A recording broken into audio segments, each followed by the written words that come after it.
we go.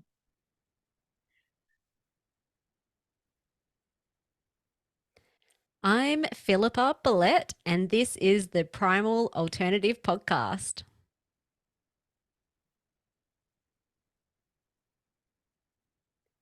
Tell us what you had for breakfast. All right. Well, great question. I actually had the Primal Alternative Fruit Loaf, and I love a good natural peanut butter slathered all over it. I cannot get enough peanut butter in my life. That is for sure. I would be very sad without that in the world. So I'm with you. So Philly, tell us about your journey into the health industry and functional medicine. What drove you to specialize in ending body burnout? Yeah, it's kind of hard to say where it started. Definitely started after I had children. So that was going back 11 years. My oldest is 11. But even before that, in my teens, I started developing some health issues that were kind of different. So my tendency was when I got stressed, especially if it was a physical stressor, I would faint, fit, and pee myself. And this was a pattern that started developing when I was a teenager. Looking back now, I can see it was definitely nervous system dysregulation and anxiety and that sort of stuff, but there was no label around that. But my mum took me around to all these specialists doing scans and like, what's going on with this girl? And in the end, they just labeled me with vasovagal episodes. So where my blood pressure wasn't able to regulate properly. And so then I'd black out, I'd fit, and I would pee myself, which was kind of embarrassing when you're a teenager or any age. And then over time, I had hormonal issues, PCOS, infertility, then had the babies. But during that time, everything like I could still do what I wanted to do in life. It wasn't really impeding my studies or my work or my exercise. Then baby number one came along, and it was quite a traumatic birth. And a long labor, and I had a lot of internal injuries, so my bladder stopped working. I had tearing up my bowel, so a bit of incontinence poo wise, but wee wise I actually couldn't wee at all. So during, they don't know how it happened, but there was so much nerve damage in my bladder during pregnancy or labor that I had no sensation to pee. So I had to use an internal catheter for the next 4 months after the baby was born. And because of that, I was on a lot of antibiotics, both for UTIs and also to prevent UTIs, but they didn't prevent them. So my whole gut was just clean of all my bacteria due to the antibiotics. But what started happening is month by month, I just started developing more and more health issues, like things I'd never experienced before. So all the hormonal stuff definitely got worse. But I started developing depression and anxiety and panic attacks and skin issues and severe heartburn, low immunity. That was actually probably one of the worst things. Was I was just catching all the colds and flus and infections like chronically, and then again on lots of antibiotics, chronic back pain to the point that some days I actually couldn't even get out of bed or pick up my baby. um, and then when baby number one turned one, I'm like, oh, I feel like an 80-year-old. If I don't do something, I don't know where I'll be in the next year. And before that, I'd gone to the GP and she's like, oh, your bloods are fine. It's just part of being a new mom. And I'm like, my friends don't feel like this and they've had babies. So, anyway, when Poppy turned one, I was actually given a book called Deep Nutrition, which is an amazing book all about Weston A. Price way of eating, which is really just going back to our traditional roots of how different cultures eat. And it was like a light bulb moment. I didn't realize that the food that I was eating, like all the packaged refined stuff, was actually causing or exacerbating a lot of my health issues. And so I have a bit of a personality where I'm like, okay, everything is going to change. And so I completely changed my whole way of eating. Our kitchen became a lab with fermented things and bone broths. And I even was able to access raw milk. Don't tell anyone. And it was great. And so completely changed the way that we're eating. And month by month, I just felt the inflammation start to come out of my body, which was awesome. and then felt so good a year later that we fell pregnant again. Had the next baby. This time I'm like, everything is gonna be so much better because I'm eating well and I'm more in tune with my body. But all the health issues flared up again. And so this time I'm like, okay, so food has got me so far and it's beautiful and I'm going to keep this like lovely foundation that I've created, but there's still something going on like deeper in my body systems that I just couldn't work out. And by this time I was or studying to become a clinical nutritionist. And even then I'm like, with all this knowledge about supplements and different diets, I'm like, I'm so confused. I don't even know what's going on inside my body.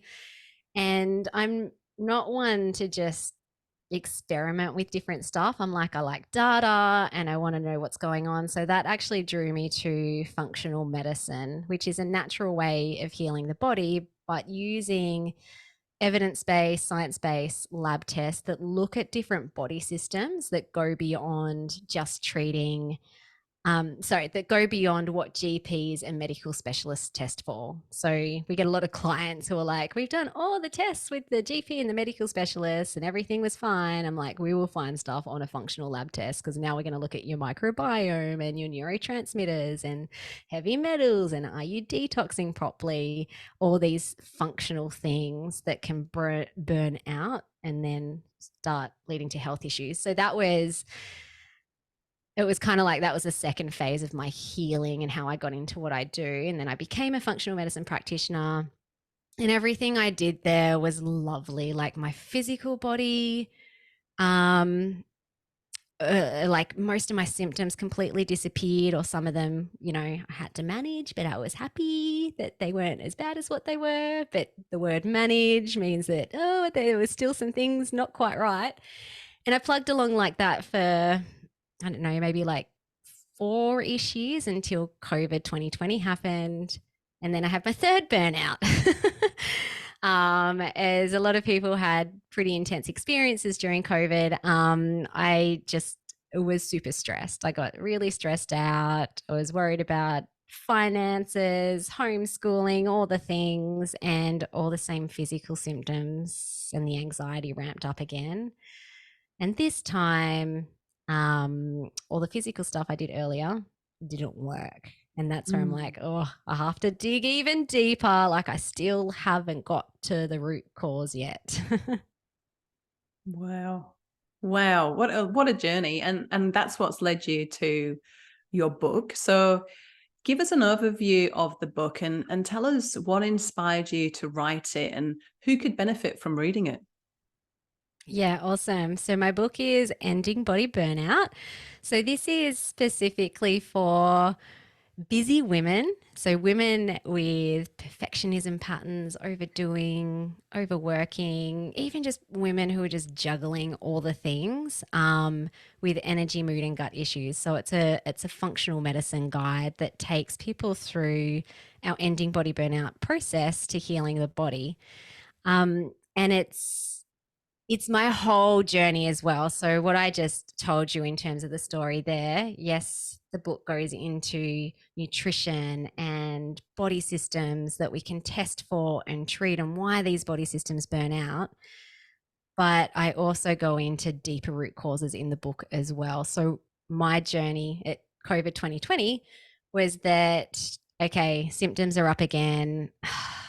Yeah, there's some body stuff going on, like physical things, but why are they not getting better physically treating them? So I had to dive even deeper, like into my inner self, right down to my nervous system, my unconscious state, the way that my brain had been wired, and really uncover some really deep beliefs that I had about myself that was actually driving my behavior and my stress response, and then breaking down the body system. So it was almost like my unconscious state or my inner self was like, you have done so good.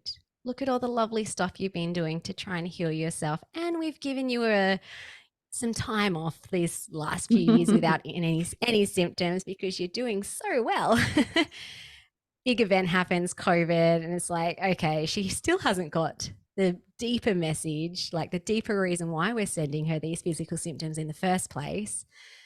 And yeah, that's why I believe I developed all these things again. And what I was finding too in practice was a lot of my clients, when I was just doing more traditional functional medicine testing with labs and supplements and diet, was that a bunch of clients actually came back during COVID as well, where they were like, I was doing fine. And then all of a sudden, all my issues are rearing up again. And, you know, from my understanding then, I was like, oh yeah, of course, well, it's stress. But I'm like, what if there's a way we can actually change the way that we're wired inside so that our stress response is healthy always, regardless of what's happening around us? Yeah, and I And the really book. think that's what makes your book stand out from other books. There seems to be, especially when you're interested in this area, there seems to be so much on medicine and food and avoiding burnout and avoiding stress. And we all know stress, affects our health. But the thing that was a big aha for me, Philly, with your work is that I've always known about limiting beliefs and all the work, I've done a lot of work around, my beliefs and my background and my accent and what I'm capable of doing and what I actually want to do versus what I thought I should want to do. But I've never, ever put two and two together. Never thought, oh, my heartburn and my congested liver and my SIBO and my constipation and nausea and insomnia and all the various symptoms over the years and going into different, my health journey is very similar. So first of all, it was easily fixed just by changing food. And then 10 years later, it was more of a detox system pathway thing. And then, it's just like, and the next, she's not really paying attention. So would you say that is kind of your kind of secret sauce, if you like? That is why we call it the root cause approach, or what we do. So we still want to make sure that, and like in the book as well, like, yes, if you have physical symptoms, there must be a physical imbalance. So we must, or we should, or we can still treat the physical body. But if that deeper root, the secret sauce, is something coming up from the unconscious state in the way that we are wired and programmed, and if that is imbalanced and unkind, and often people have like old trauma and stuff as well that they thought wasn't an issue anymore. And trauma isn't just like rape or being in a war. Trauma for me was standing up in front of 100 people when I was a little girl, when I was 7, with a little 1-minute talk that I'd memorized, and I couldn't remember the words. It was the most humiliating point of my life. Everyone was looking at me. I burst out crying. I was beetroot red. I had to sit on that stage for the next hour. All the other children came up and said their talk perfectly. And like, before I actually started doing all the belief work and the more unconscious digging, I kind of looked at that memory like it wasn't a memory that I'd forgotten about. I'd always remembered it. And I thought it was kind of cute and funny. It's like, oh, all kids have that experience. But my experience was that I was flooded with so much cortisol and adrenaline, and the part of the brain that stores memory, the hippocampus, when that happens, you actually can't store the memory properly. And so the memory gets stored in the unconscious state as if it's happening now. Wow. And then that dysregulates the nervous system, and the nervous system is controlling all the body systems. That's quite, wow. This is really groundbreaking stuff. I've never heard anyone talk about anything like this before. And yeah, I know you say in your book, it's divided into 4 different parts. So the different parts are body systems, heal thy mind, heal thy body, and heal thy environment. So why did you choose these specific principles? Oh, that is such a good question. I remember when I was writing the book, and we'll probably talk a bit more about this, but I did have a coach initially just to help me map out the book. And they're like, it needs to be in parts. And I'm like, oh, okay, what are the parts? I mean, it was kind of natural. It was a natural way of dividing the book because it's kind of how we work with people anyway. I mean, when you're working with people and you're working on all parts of themselves, it becomes like this intertwine or spiral thing. So in the book, the first one is all about the body system. So we always say, I say we too. If anyone doesn't know who we is, that's Chris, my husband, who is the co-founder and also a contributing author to the book. We always say you can't have physical symptoms without there being a physical imbalance. So our method is to, first of all, let's just identify where are your body systems at? And that's kind of the easy part because you just need to provide some sort of wee, spit or poo or maybe blood specimen. And then we can clearly see, oh, you've got mitochondrial issues, or oh, there's adrenal fatigue, or oh, you've got leaky gut. And then the big question is why? Like, why did the body systems burn out in the first place? And that's where we go into the other parts, mind, body, and environment. So first of all, actually, it's usually in conjunction, but if you skip the mind part, although you may get some beautiful results, it may not be long lasting. And being in practice for a long time now, I actually don't see it last very long at all, until either similar symptoms pop up or some new weird health issue pops up. And so that second section is heal thy mind. So that's, going deep into where are you at in your unconscious state? And also, why do you feel like you have to be busy all the time anyway? That's a big question. And people pleasing comes into that a lot, and perfectionism and addictive doing.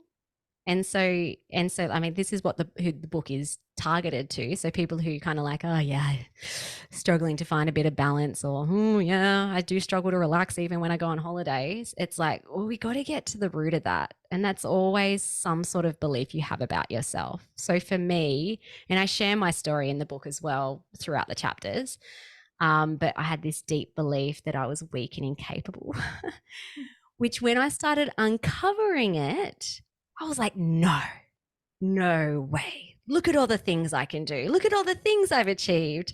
No, that can't be it. But then if I looked at the patterns and my behavioral patterns, especially going right back to when I was a teenager, I was the high achiever. Like my parents wouldn't have cared if I'd failed or if I got A pluses. They were still like loving and caring and supportive, but they were never the type of parents that were like, you need to get good grades. They were just like, just do your best. So there was like a part of me that thought that, oh, if I work really hard, I get good grades. I also get external validation. Like everyone starts saying nice things about me and, oh, you're so smart and so intelligent. And look how capable you are. And so I developed these busy patterns to hide this deepest fear I had about myself. Wow. It's so incredible. And I think that, so many people will be able to relate and see so much of themselves in your story. And what I love about the book is how it follows the story of three women. So we've got Rose, Hazel, and Isla. So can you tell us about these women? And is it possible to kind of share, because it sounds great, but it sounds like a lot of deep, like reflective work, and like we're all a bit busy, to be honest, Philly. So what questions do we have to ask, and how quickly can we turn this around? Okay, there were like three questions in one. Sorry.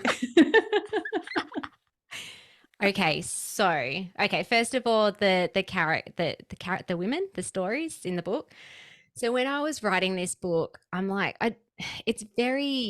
I'm very science based. I'm very data driven. I'm very process driven. I'm like, if I'm going to create something, I want to make sure that anyone who does our process gets the same results if they follow the process. And so that, like, there's a lot of chunkiness in the book, but I didn't want it to be just a boring text, feel like a boring textbook, if that makes sense. And especially in the body system section where I do talk about cortisol and DHEA and intestinal impermeability and like, kind of like big words. So I'm like, how can I make this so that it's more readable and also more relatable? And so that's where I'm like, I'm going to have 3 women in this book. And because of privacy, I didn't want to just take a few client stories. I actually just combined composites of different people that we've worked with into these 3 women. And the 3 women all have their own kind of distinct, both health symptoms as well as their own distinct, deeper beliefs. So for example, Rose lives in Tasmania and she lives in a moldy house. So we've got some environmental stuff going on. Plus she has her own business. And since kids, she's really struggled with brain fog and thrush and energy issues. And, so I kind of I build out their stories so that people can see not just, oh, this is the bunch of symptoms that you can get. This is how it all happens in the journey of life and also how you can change it around. What was the other question? Busy. We're busy. Yeah, so, we're all busy. It sounds lovely to do a little bit of inner reflection and answer lots of annoying questions and get to the root cause. But what are the questions that you ask, and how quickly does it take to uncover those beliefs, those breakthrough moments? I mean, there's a lot in the book. So someone could get the book and you could get the results by reading the book. You just can't do the lab testing by reading the book. So in the mind section, there are a lot of questions. If someone was working with us, they can get to the deepest root cause of their health issues, talking about deepest core wound beliefs, in as little as 3 weeks. Wow.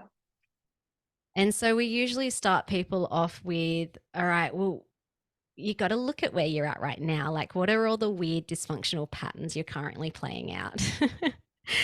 And that's usually really intense for people because it's just we're going to get raw and we're going to get vulnerable, and what you don't know, you can't change. So if you continue masking it or pretending like it's not an issue, then what's going to happen? It's just going to continue to happen.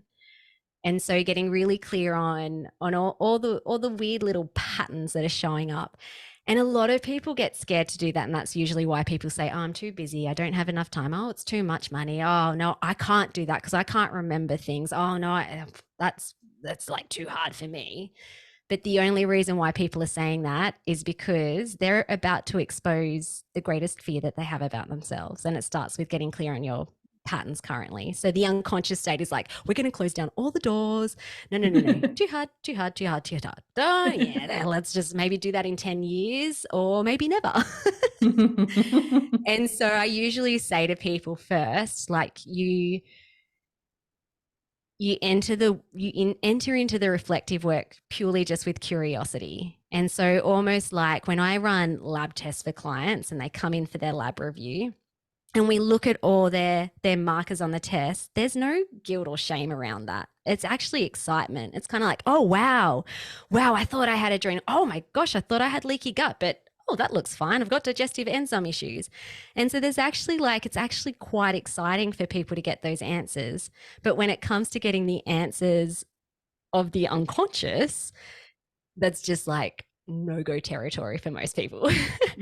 And so reframing that, it's just like we looked at your lab test to look at all the body system imbalances, let's do the same with all your patterns.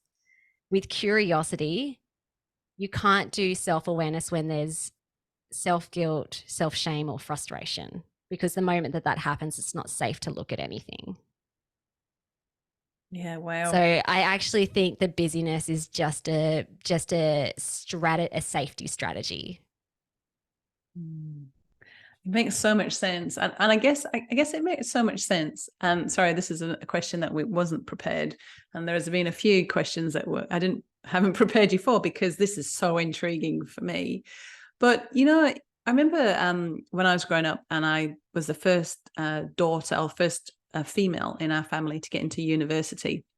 And I was so proud that I drove over to my grandma's house because she had pictures of both of my male older cousins in their cap and gown on top of her telly. Very proud, the most, prestigious place of the house on top of the telly. And so I went over there and I said, Grandma, I'm so excited. Guess what? I've got into university. And she said to me, Pet, I don't know why you want to bother. Why don't you just stay home and have bairns, which is a colloquial word for kids. And I just remember being so like, oh my goodness. And as much as like, this is what I'm thinking about your work is, as much as people perhaps don't want to be busy, like I think I agree with what you're saying. It's an avoidance behavior or an avoidance pattern. But now, like back in like grandma's years when, one person could work and the other person could stay home and raise the kids, it's like it's almost impossible now for one person to work. We've both got to work and we've both got to raise the kids. And it's almost like that society has made us busy. I mean, I don't think I've ever come across a woman ever who said, oh, I don't know what to do with all of my spare time, So how do you deal with that kind of work in such a demanding world? That is such a good question. I actually have a chapter about that. Oh. It's almost like it's patriarchal beliefs, like it's the culture that we're still carrying those old beliefs or values around the nuclear family where the woman stays at home and raises the children and we're all eating perfectly and the house is always clean and the husband goes out. So there's still like embedded in the culture. This is now the unconscious cultural beliefs. Yet now we live in a modern world where sometimes it's a necessity for partners to both work, but also in a world where women are just owning their worth as well. Like it's all good if a woman wants to stay home and solely be a stay-at-home mother. Like I applaud you if that is you. That is beautiful. There's also a bunch of women too, and this is me. Like I kind of actually had periods where I wasn't doing any study or work or business, and I'm just got antsy. I'm like, I've got so much to give. Like I want to make a big impact in the world.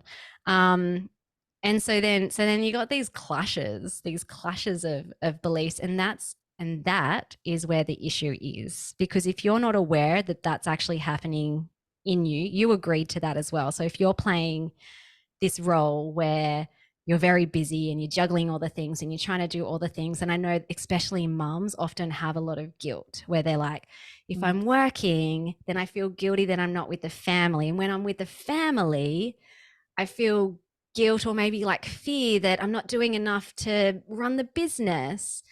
And that's where the stress that's what causes body burnout. It's not actually the doing the things, it's the energy in which someone is trying to do all the things and they don't even know why, and they don't know why there's a conflict between that. That makes perfect sense. Absolutely makes perfect sense. So can you share some insights into the creation of your book, from the writing process to publishing and marketing? Yeah, awesome. So I actually did my husband and I did a business course. That was in 2021, Key Person of Influence, which was amazing. And part of it too was write a book. And they had a program, the Book Builder. And I always knew I wanted to write one. It was always just like, don't have time for that. So anyway, I got to a point where I'm like, okay, I'm ready to do this book. And I worked with the mentor loosely. She just helped me kind of just to frame the book. And how I did it was I just broke it down into the parts as we chatted about before. And then each part has 3 chapters. And then each chapter is about, 1,000, 2,000 words. So it's almost just like I chunked it down into manageable parts. If anyone's listening to this and they're like, I really want to write a book, but it seems so hard, it's actually not. You just have to chunk it down into little itty bits. And I wrote the first draft like that, and also weaving in different types of content into the book. So case stories, that's where I brought in my 3 women. science and research as well. So if you look at the back, there's lots of references, my story as well, and then also making sure that there were some really tangible how-to stuff for people as well, so that if the only thing they ever do with our business is the book, they'll be able to get some sort of result purely just from the book.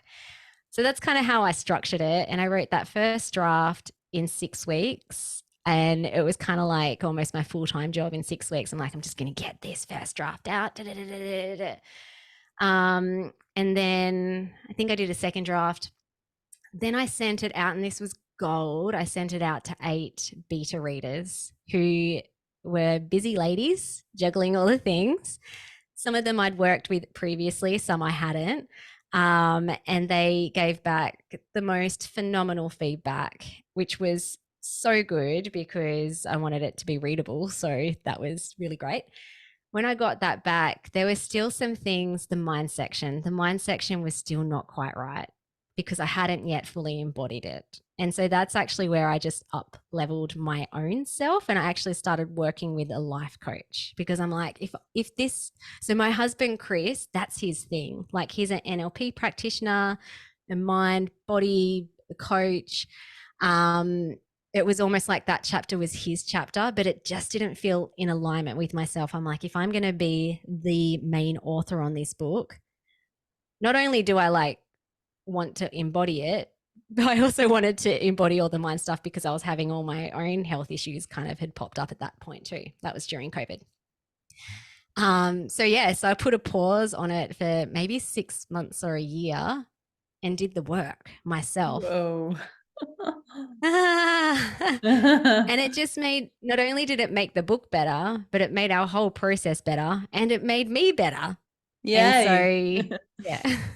That's amazing. Because thank you. I feel like I will be able to be of more service when it's just an overflow of what I already embody. Otherwise, it just ends up being advice giving. But if you're not actually, smoking what you preach, I don't think that's the right word, then people will feel that. Like energetically, they'll be like, oh, yeah, but is it possible? Is it possible to do that? So I did some incredible things with my mind in terms of totally switching off histamine intolerance, purely just doing all the deep unconscious work. Had I not had experienced that myself, I might have still oh yeah, go and do that. Yeah, it works. I mean, I haven't experienced it. I just wouldn't have been able to do that with integrity. Yeah. Yeah, good luck for you. Let me know you'll be my best case study if it works for you. Write me a testimonial. Yeah. Yeah. Wow. Cool. So tell us what your main goals are for the book. And so many people I speak to have got a book in them, and there's something they want to do. And every year they say, this is the year I'm going to write my book. So have you got any message for our aspiring authors who might have that book within them, but they just haven't started writing it yet? Yeah. Why?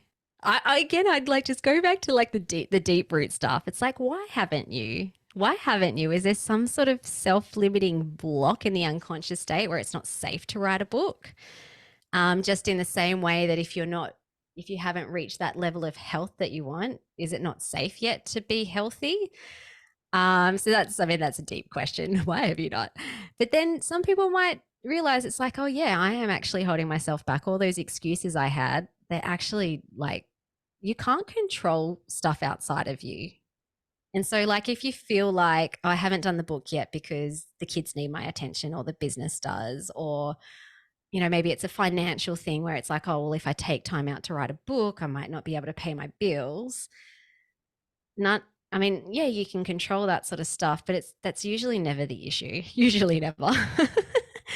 It's usually not the issue. It's more that something inside of you feels like you don't have what it takes to be able to do it. Or if you do it and you throw it out to the world and no one reads it, what's that saying about you? So that would be my number one tip. My more practical tip would be just start. I was told by my writing coach just 1,000 words a day. And that's how I got my first draft out.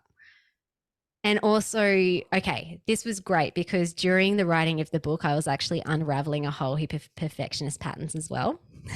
Mm. And so my usual way of writing, if I was doing a blog or like I've done a PhD in the past, and that was like a very what's the word? Methodical, and I like reread and rewrite every sentence. I didn't let myself do that for the first draft of this book. I'm like, I have everything that I want to say. Like I know everything that I want to put in the book. So I'm just going to sit down. I'm not going to reread anything or rewrite Get it anything. out. I'm just going to write the whole first draft.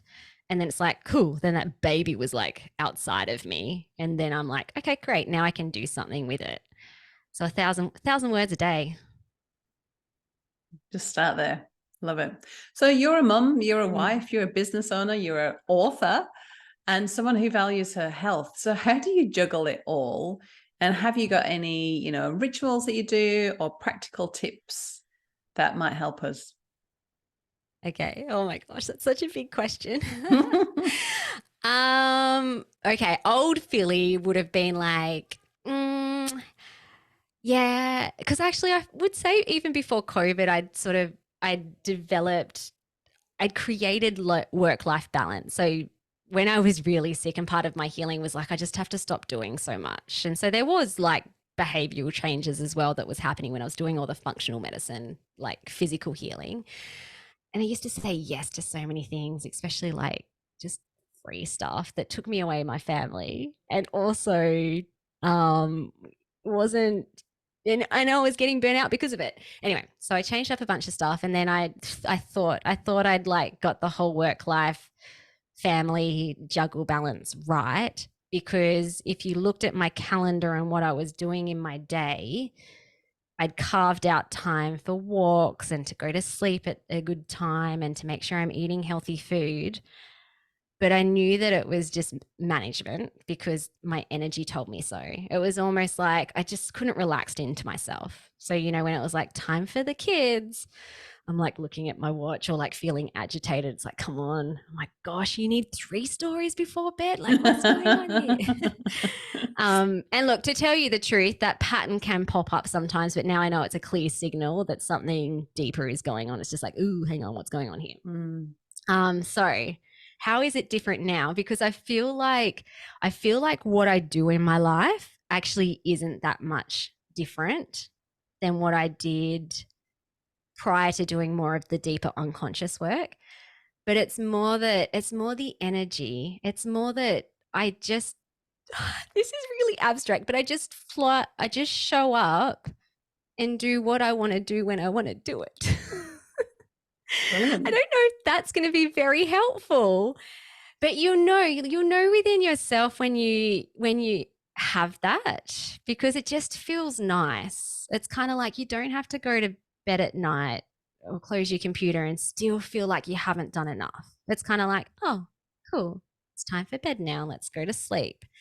So that's how I do it. And my body has this amazing communication method with me, so that if I've broken rapport with myself or I've gone out of alignment, so if I'm like falling back into old busy patterns, then I would generally get some sort of a histamine type response.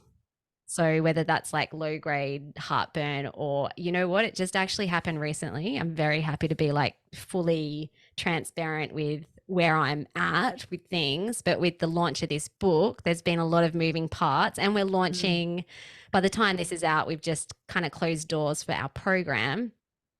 And I started getting like a red rash on my palm, really itchy and hot, and it was tracking up my arms. I kind of just ignored it a bit, even though I knew it wasn't because I was eating too many histamines or anything like that. And honestly, I didn't feel like there was too much going on or like there was stress, but I knew that was a sign that I'd gone out of alignment with myself. So I actually had to sit with myself, and it's like, what's going on here? It's okay. You can do this. Did some self-talk, and it switches off. Like the physical symptoms literally switch off when I listen to myself and when I follow through. And so that's how I that's how I live.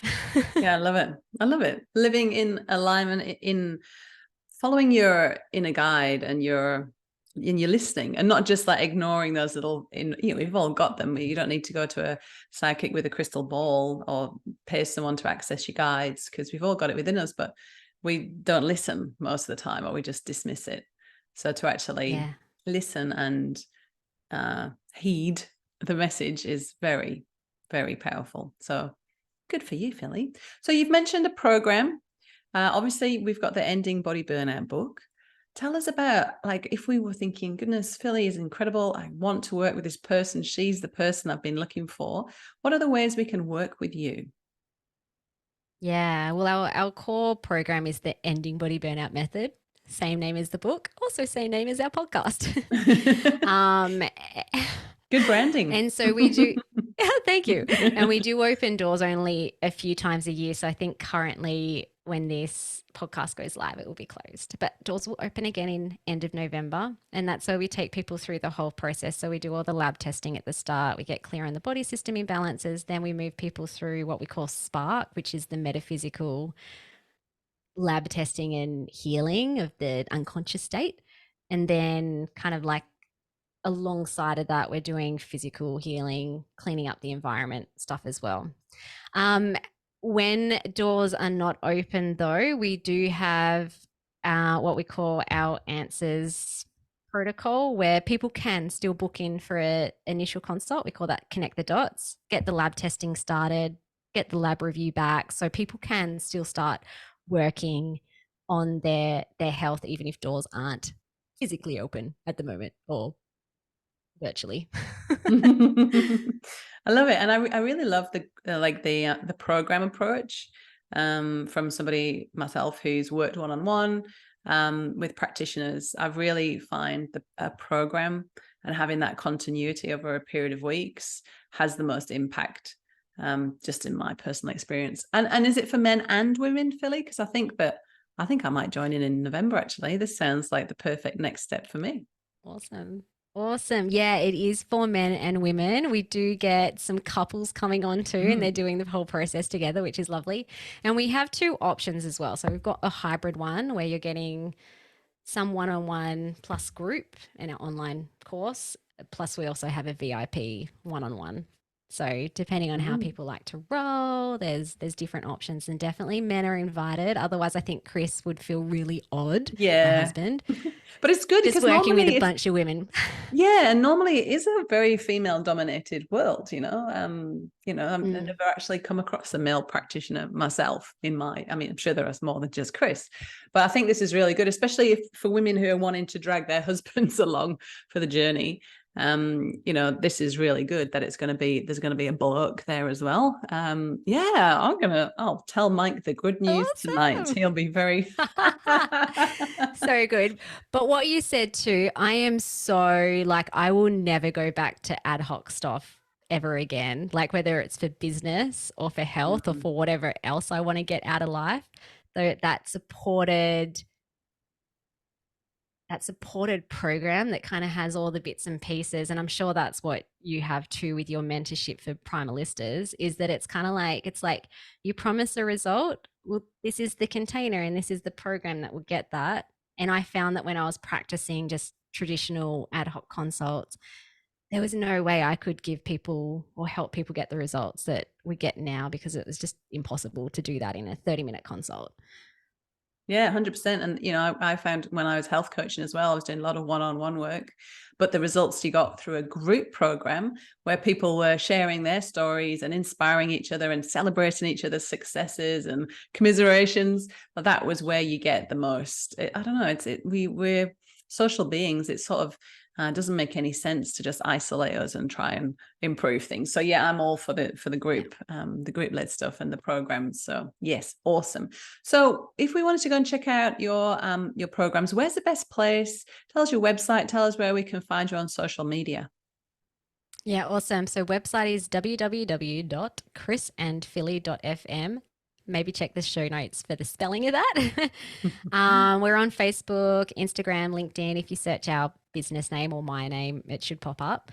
But on the website too, there'll be a link or a drop down box for the book if anyone wants to read the book. And we have heaps of free resources on there as well. Lots of recorded masterclasses. We have our Ending Body Burnout Method assessment, which is a really awesome quiz that gives you where you're at body burnout wise and also potential root causes. So yeah, lots of stuff to play with. Awesome. Well, I'll be going and doing that quiz right now. So thank you so much, Philly, for being on the Primal Alternative Podcast today. Thank you.